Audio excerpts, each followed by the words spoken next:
Good morning and welcome to First Parish in Bedford. I am Reverend Jamie, and before we move into our prelude, I wanted to let you know there are some additional bulletins printed off. So if you need a bulletin, you can raise your hand, and one of our ushers will be happy to bring you one during the prelude. And we're a full house today, but there is also additional seating in the balcony for your convenience. So welcome, welcome.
Good morning.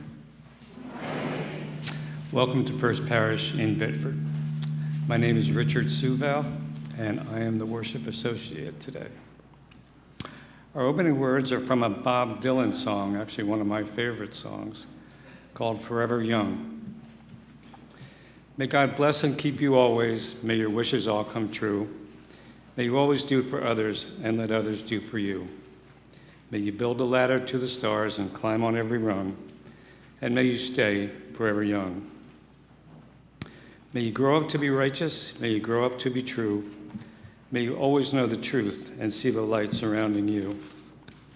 May you always be courageous, stand upright and be strong. And may you stay forever young. May your hands always be busy. May your feet always be swift. May you have a strong foundation when the winds of changes shift. May your heart always be joyful, and may you stay forever young. As we light the chalice, I want to mention one of ours who is in hospice care. Andrew and I and 5 others here were on the search committee that brought Reverend Jamie here, and he used to introduce our meetings with, "It's good to be here together. It's good to be here together again."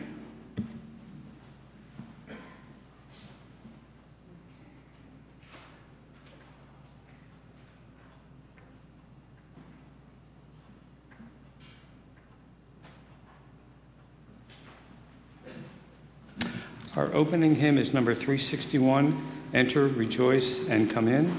Please rise in body or spirit.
Welcome to First Parish in Bedford, a Unitarian Universalist congregation where we come together every week as a people with diverse beliefs and a shared commitment to bring more peace, more love, more justice, and more joy into this world. Whoever you are, whomever you love, whether you worship one God, many gods, or no God, you are welcome here. I'm the Reverend Jamie Hinson-Rieger. I am so delighted that you're joining us on this beautiful Sunday morning. Just a note, this is our first ever use of a screen in this sanctuary to project hymn lyrics.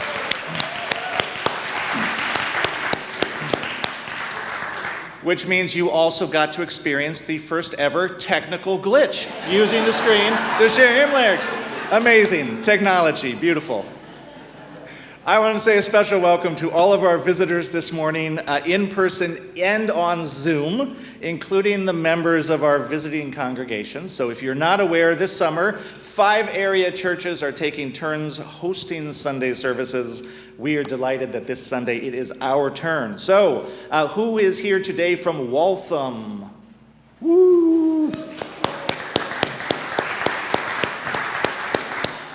Who's here today from Lincoln? Lincoln people. All right, Lincoln in the house. Who is here today from Concord? Who is here today from Lexington? Lexington, where are you?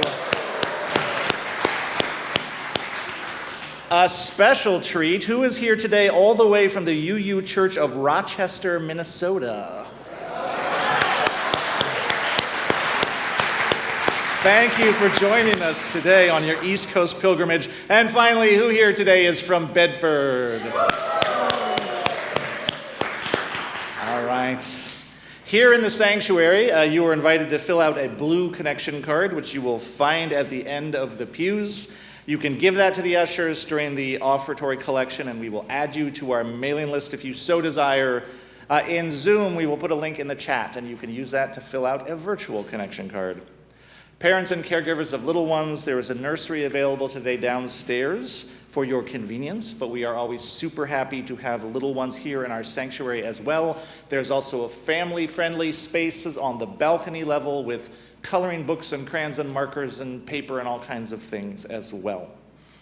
After the service, everyone is welcome to join us for coffee, tea, and fellowship in the common room. I hope you will stick around and say hello to each other. And then just a few other announcements. Summer is our downtime here, as it is at many congregations, but I just wanted to remind you all of some existing opportunities to get together over the remainder of August before the new church year kicks off. The Fiber Arts Group meets every Monday upstairs at 1 p.m., so whether you knit or crochet or weave or quilt or whatever it is, you're welcome to come bring a fiber-based craft and enjoy some lovely conversation. We have a mindfulness meditation here every Tuesday at 7 p.m. on the second floor in the Bacon Room and on Zoom. Everyone is welcome. It's about a half an hour plus some nice conversation afterwards. Every Friday, there is a demonstration in front of the church along Great Road from 5 to 6 p.m. where we make our views known about the acts of the current administration that are not aligned with our Unitarian Universalist values. Again, all are welcome. Bring a friend, bring 10 friends. And finally, next Sunday specifically at 2 p.m., our Games Club meets here in the common room. So if you like games and chill conversation, again, come join us, bring a friend. We would love to see you. That is it for announcements. So now if you will please rise in body or spirit. We are going to recite together our unison affirmation that we say every Sunday. The words are in your order of service. They may just also be on the screen. We say it in English and then in Spanish. Love is the spirit of this church, and service is its law. This is our great covenant, to dwell together in peace, to seek the truth in love, and to help one another. El amor es el espíritu de esta iglesia, y el servicio es su ley. Este es nuestro gran pacto, vivir juntos en paz, buscar la verdad en espíritu de amor, y ayudarnos los unos a los otros. Please be seated.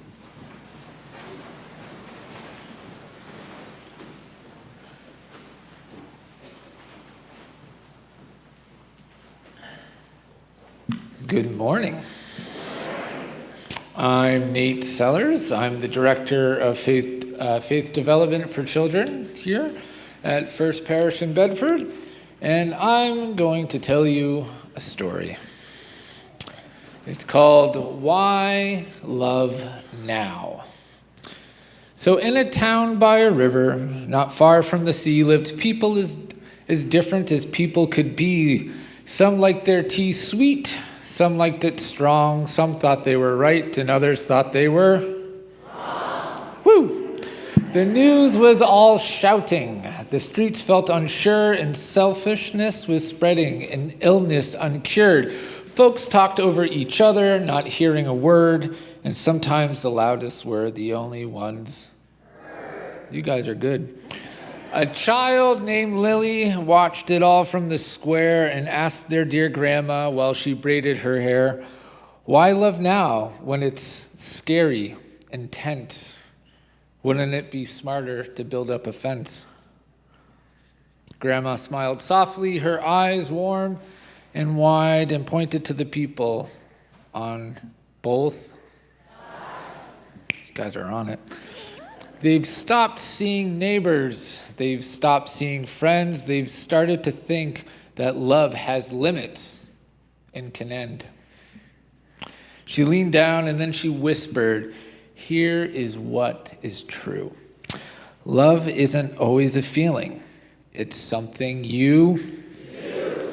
It listens when angry, it shares when it's small, it holds up the weary, it answers the call. Lily thought for a moment and frowned just a tad, but what if others are hurtful, pushy, or mad? Grandma said, love doesn't mean we simply roll over or agree. It means we see worth where it's hard to.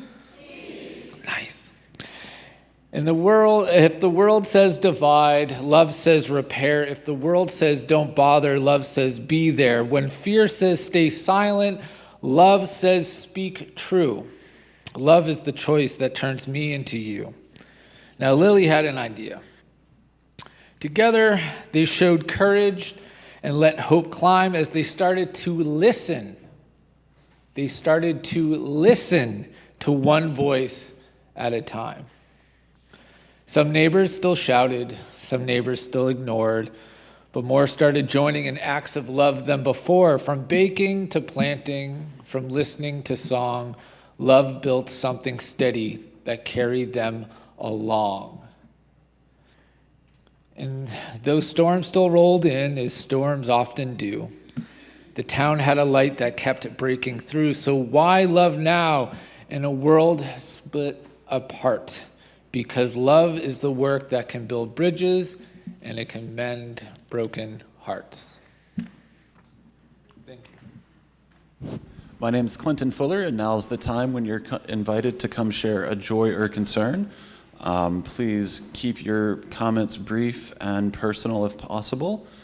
After we check in with folks in the sanctuary, we'll go to Zoom, and I'll be around after the service if anyone would like to light a candle in private. So this final candle is for the joys and concerns we hold in our heart, and I'll be here after the service if anyone would like to light a candle in private.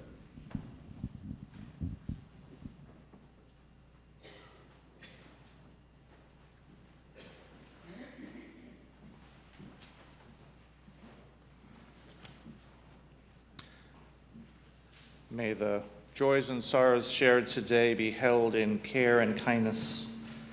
Our joys and our concerns are larger than this space. They go out into our community, they go out into our world.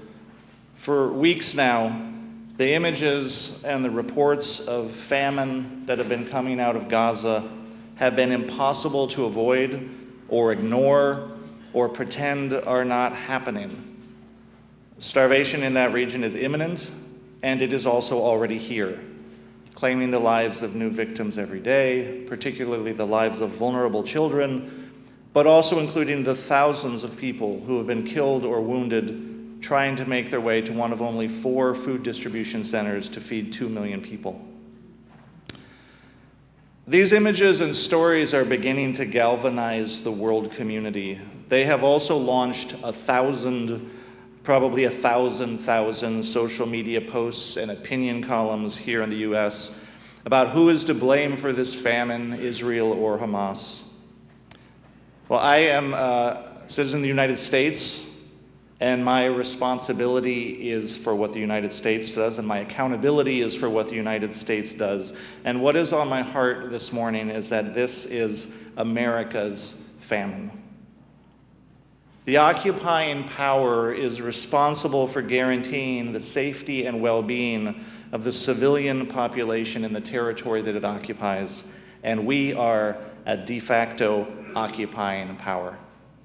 America has been a financier, arms dealer, and enthusiastic partner in the violence visited upon Gaza, and so now America owns this famine too. So my prayer today that I wanted to lift up is not Israel this or Hamas that. It is that the United States will exert every lever and use every resource available to it to effectuate the safe delivery of massive amounts of food and medical supplies into Gaza. We should be demanding this of our elected leaders at all levels. We should be demanding this of ourselves as a country. President Trump has rightly expressed concern about the famine in Gaza, for which he is to be commended, but it is on all of us, on every American, to hold our leaders accountable. And in the meantime, let no American waste any more time arguing about who is to blame. This is the famine we have created. God, Spirit of life, let us not look away. Time is running out. Would you please rise as you are able for our meditation hymn, number 123, Spirit of Life.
It is traditional during UU services to take a free will offering during the service.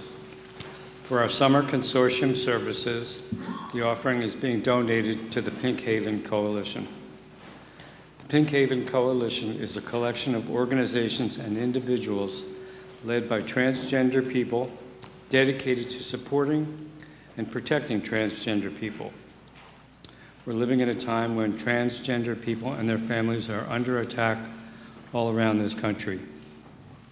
There's a coordinated effort to remove transgender people from public life, to deny them access to health care, and even to deny their existence altogether. Many families are facing the tragic choice of having to leave their homes and move to other states to access health care for their transgender family members, or to live in relatively greater safety, essentially becoming refugees inside their own country. The Pink Haven Coalition is a joint project between frontline trans organizers, the Unitarian Universalist Service Committee, the Unitarian Universalist Association, other progressive faith groups, and mutual aid networks across the country. They support transgender people in accessing the resources and support they need to survive and thrive, whether that's relocating to safer states, accessing gender-affirming care, or connecting to mutual aid wherever they are. 100% of the funds collected today will go to the Pink Haven Coalition. The offering will now be taken. Please give as generously as you are able.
Our reading today is a response to the New Testament story of the Good Samaritan, as told in the Gospel of Luke.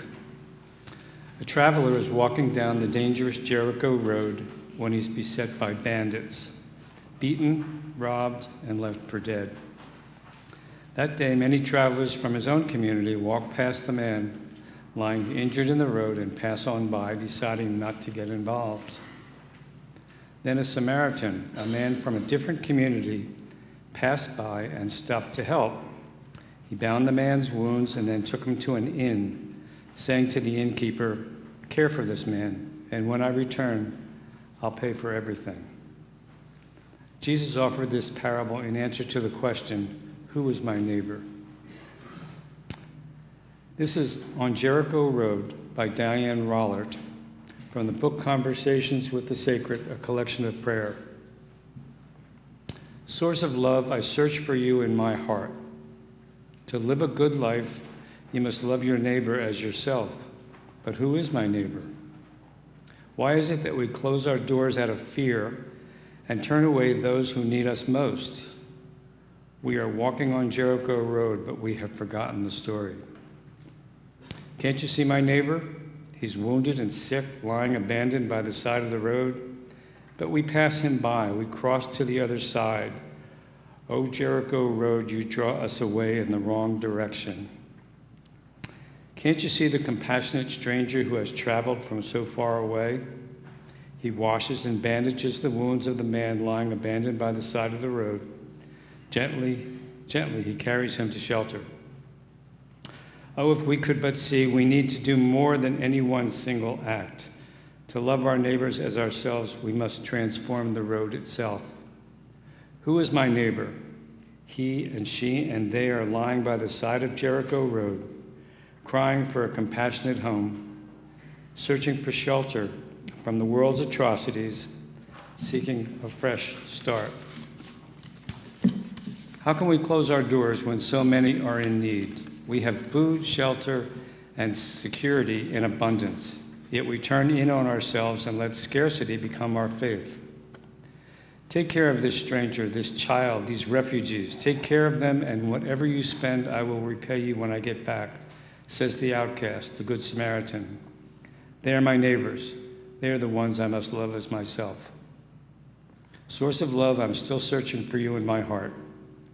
This is my dream, as others have dreamed and still dream, to transform all the Jericho roads into roads that lead safely to home.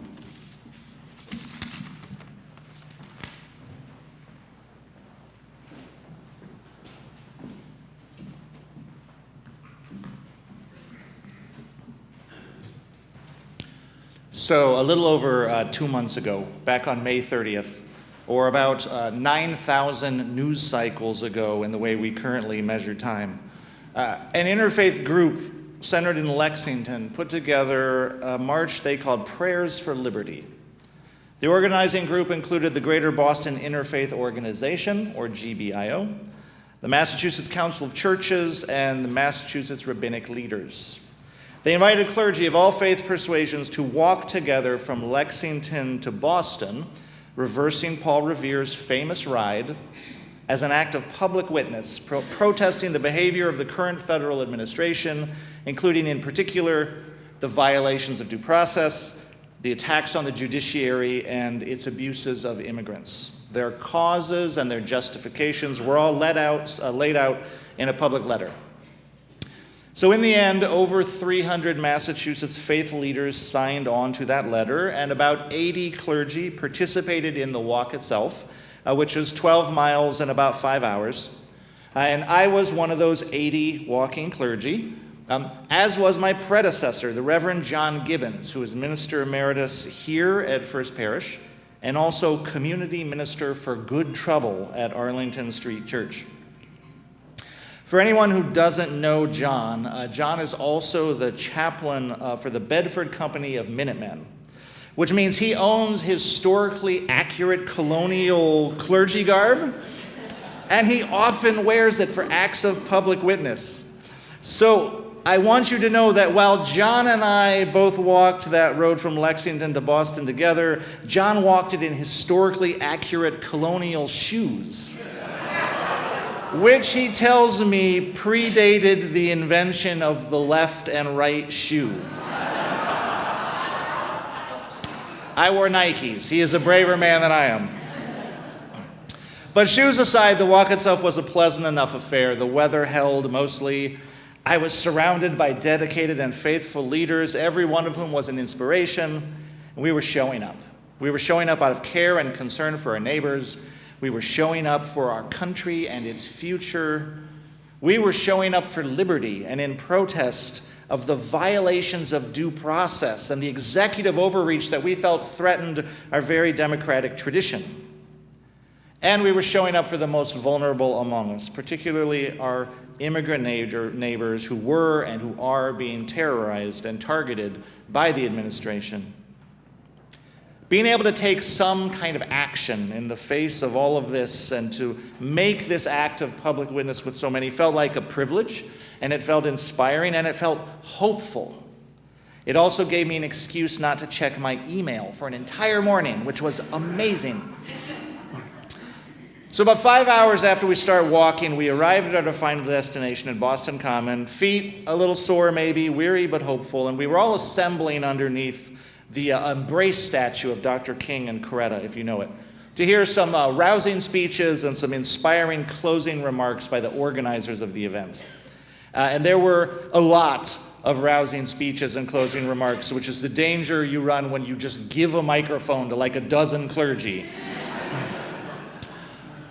But the first thing they hit us with, the very first thing out of the gate when we assembled, was that as we were walking from Lexington to Boston, pretty much as we were shuffling into our final destination, the news broke that the Supreme Court had issued a ruling that okayed President Trump's removal of the legal status of Cubans, Haitians, Nicaraguans, and Venezuelans, about 500,000 people who had been here legally and in good faith and had done all of the things that we'd asked them to do, and now suddenly their legal status was being summarily stripped away, and they were exposed and vulnerable.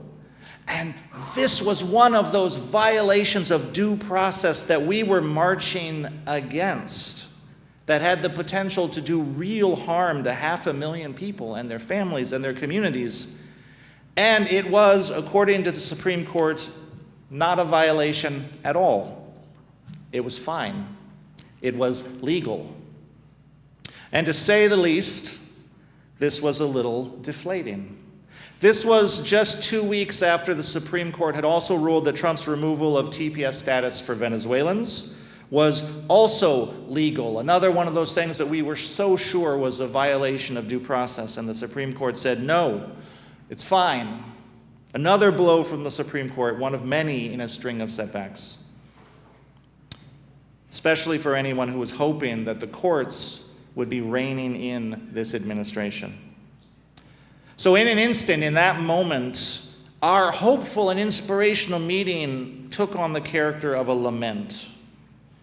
But amidst the concern, we said it was our stated determination to keep moving forward, to keep fighting, to not lose hope. And someone said at the rally, remember, the arc of the moral universe is long, but it bends towards justice. That is a very familiar quote. I love to hear it lifted up in public forums. The arc of the moral universe is long, but it bends towards justice. Its popular form comes, of course, from Dr. King.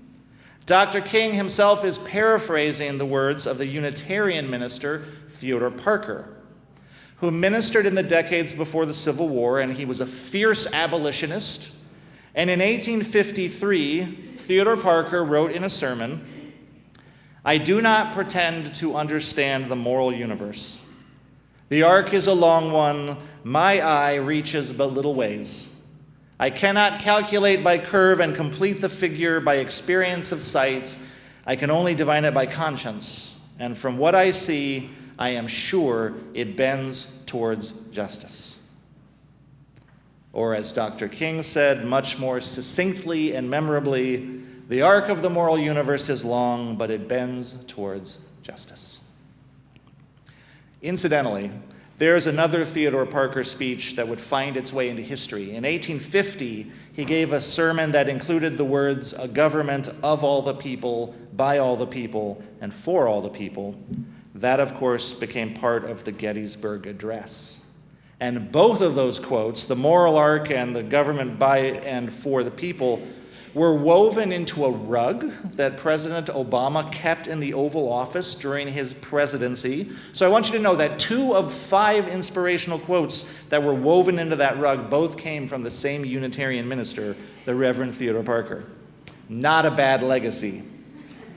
And that factoid comes per Melissa Block and Professor Claiborne Carson from All Things Considered, so you know. But let us return to our quote, which we heard again in that Boston Common as we shook off our disappointment at the Supreme Court. What we hoped was a temporary loss as we roused our spirits for the fight ahead. The arc of the moral universe is long, but it bends towards justice. Does it, though? Does it, though? Don't we seem to be inundated these days with examples of just how hard it is to bend that arc? Or how slowly it turns? If anything, does it feel some days like it might be bending in the other direction altogether?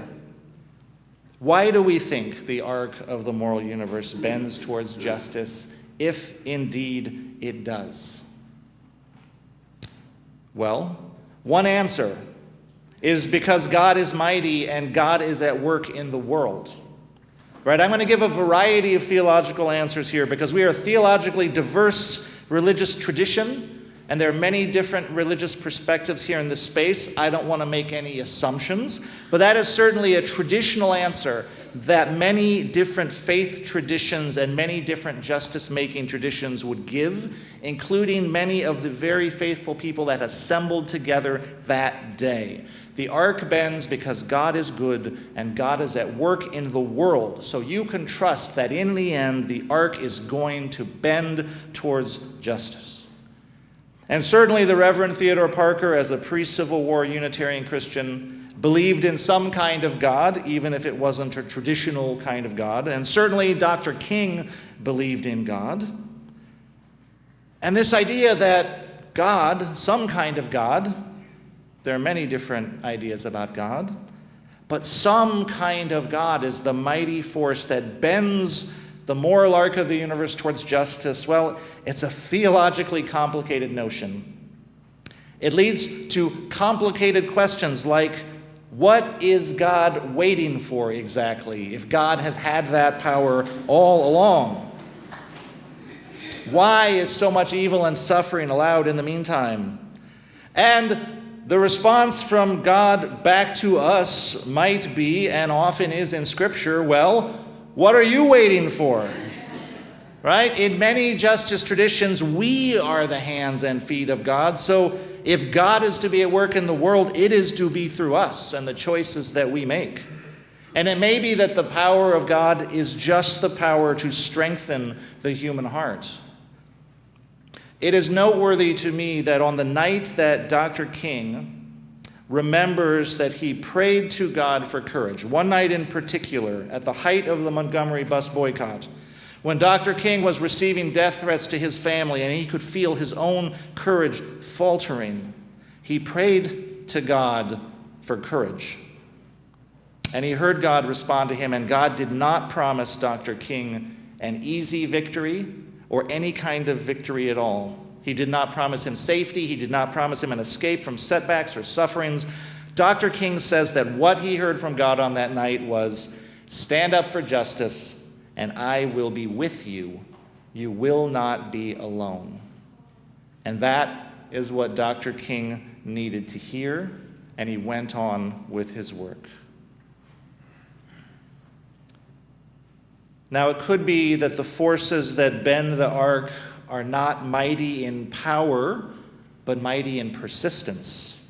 It could be that the power that changes history is not like a flood, not like a rushing wall of water that kind of blasts away the structures of injustice, sweeping aside everything in its path. Maybe it is more like the persistent drip of water over time. Water that wears away rock, water that will even carve a path through a mountain if given enough time. There's a school of thought called process theology, some other newer traditions, that says that anything that is done in the world is done through us. There's nothing supernatural coming to save us, but there is a creative force that calls to us.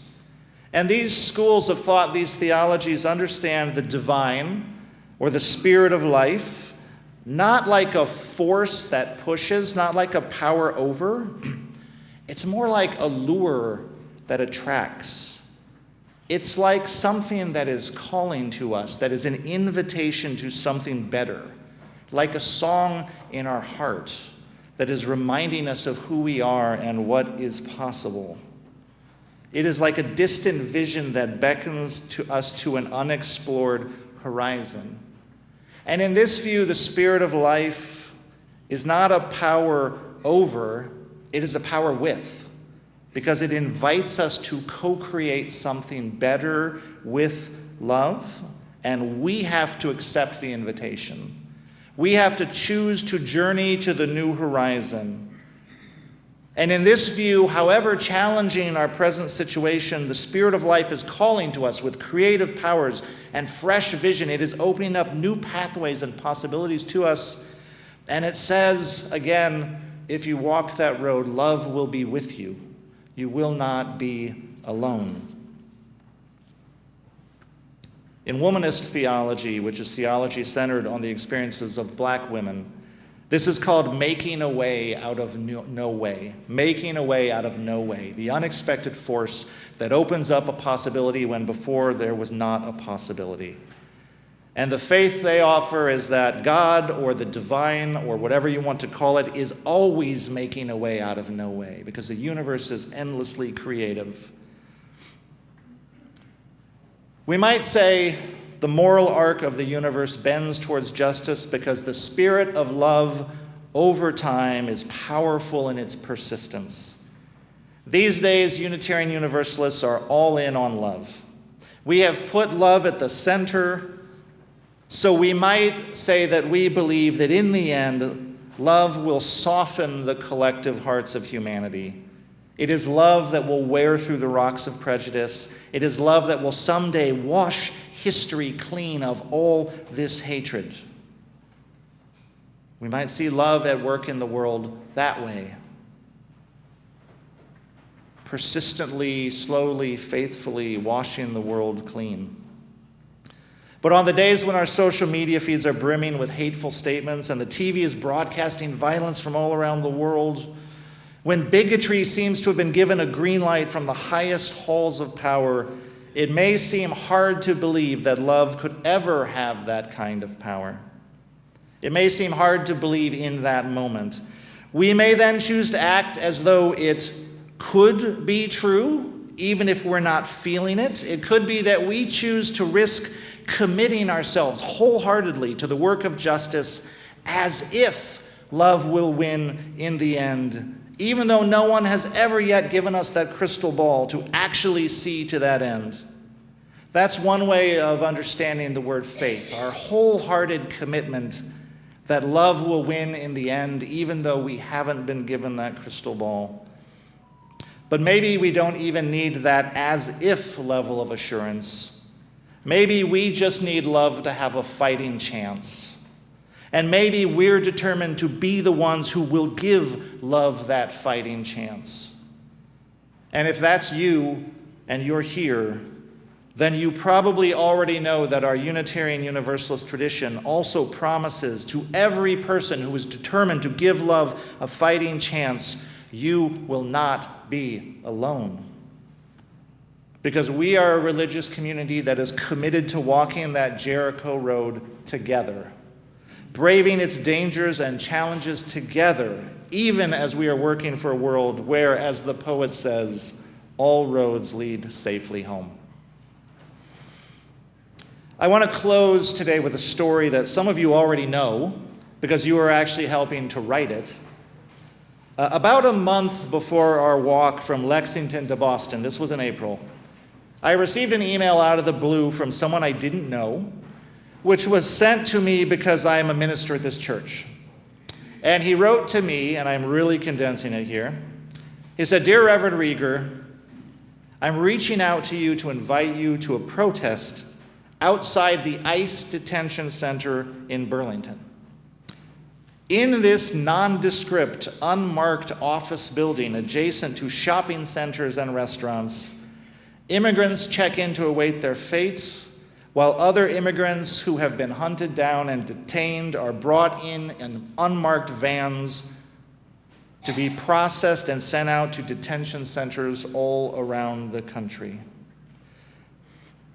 He said this ICE detention center, this totally unremarkable, undistinguished, unmarked building in a shopping mall where people are detained and abused and kidnapped, is an example of Hannah Arendt's banality of evil. He said, "We want to shine a light on it." So he and his wife had begun holding weekly vigils outside that office to expose it for what it is. Just the two of them. And he invited me and other faith leaders to join them if we would. So I invited some members of First Parish to join me, and I went that next Wednesday, and there were a handful of us there that first time, certainly less than a dozen people altogether.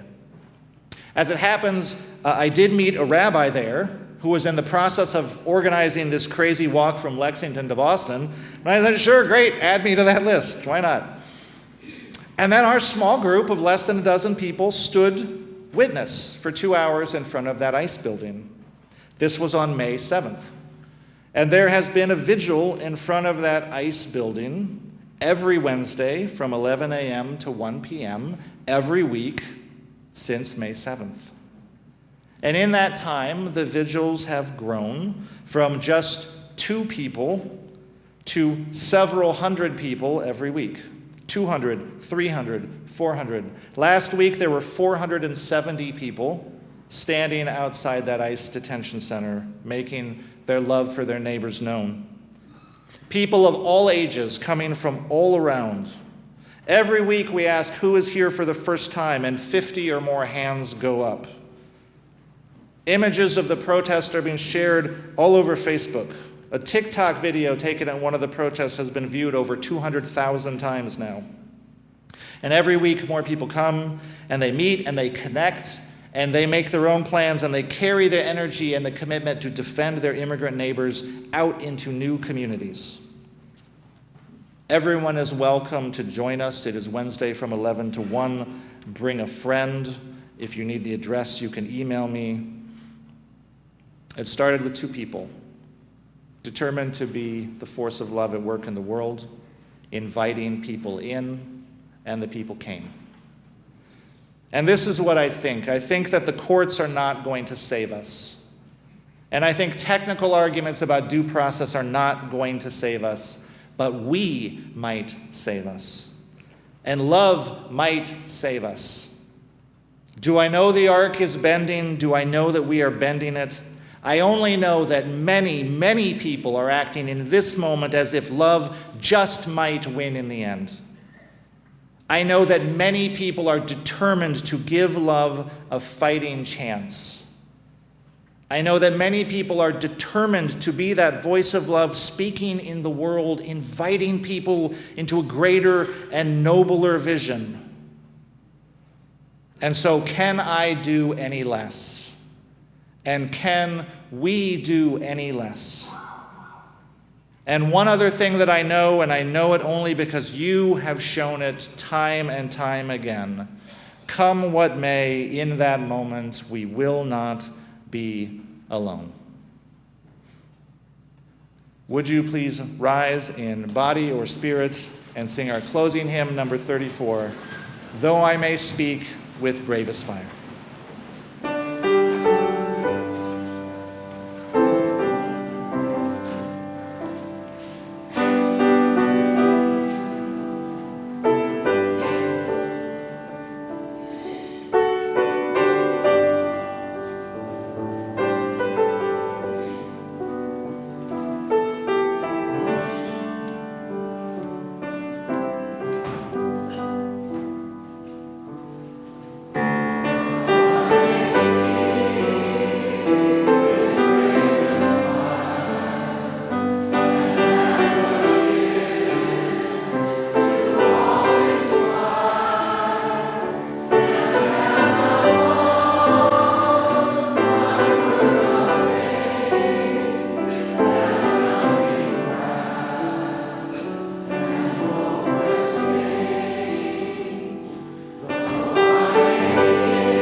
And now we extinguish the flame of our chalice, but not the light of understanding, the warmth of compassion, or the fire of commitment.